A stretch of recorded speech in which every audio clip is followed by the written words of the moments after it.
বাইরে মৃত্যু কখনো বলে করে আসে না, ভয়ের বেঁধেও আসে না। কার যে কখনো মৃত্যু হয় সে একমাত্র আল্লাহ পাকই ভালো জানে। তবে আমাদের উচিত সঠিক এবং সৎ পথে চলা, সঠিকভাবে জীবিকা অর্জন করা। এই যে আপনি আজকে ক্ষমতার বড়াই দেখাচ্ছেন, আপনি যদি ক্ষমতার বড়াই দেখেন, একবার চোখ বুজে দেখেন, টাকার পাহাড় কোনো কিছুই কাজে আসবে না।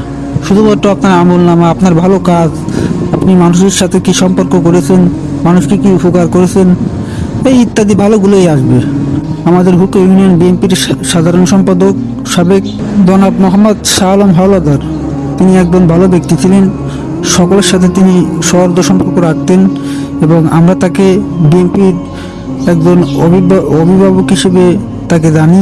তিনি আমাকেও ব্যক্তিগতভাবে আমাকেও দলীয় কার্যক্রম শিখিয়েছেন, কীভাবে নিষ্ঠার সাথে রাজনীতি করতে হয়। এটা আমি তার কাছ থেকে অনেকবার পেয়েছি। তো আমি অনেক ব্যথিত তার ইন্তেকালের জন্য। সকলে তাকে দোয়া করবেন যেন আল্লাহ তাআলা তাকে জান্নাতুল ফেরদাউস নসিব করেন।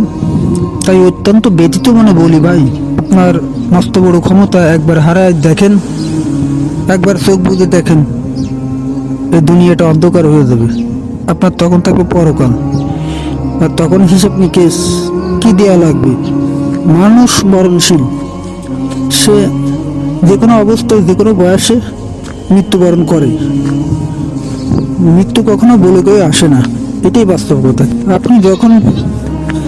আপনি যখন মারা যাবেনই, তখন দেখবেন আস্তে আস্তে হয়তো বা লোকজন আপনাকে মনে রকম ভুলে যাবে। কিন্তু কি একবার চিন্তা করে দেখেছেন যে সেখান থেকে আর কখনো ফিরে আসতে পারবেন না। এই দুনিয়াবি সব কিছু, আপনার আভিজাত্য বলেন, টাকা বলেন, পয়সা বলেন, সম্মান অসম্মান, আপনি যেটা অর্জন করেছেন এই দুনিয়ার উপর বড়াই দেখায়, সেই যে আপনার সাম্রাজ্য, এই সাম্রাজ্যে আর কখনোই ফিরে আসতে পারবেন না। রাজনীতি করি না কেন, যাই করি না কেন, সবসময় সততা এবং নিষ্ঠার সাথে করব, তাহলে ইনশাল্লাহ আমাদের সমাজটা বদলে যাবে। ইনশাল্লাহ আমরা ভালো থাকতে পারবো।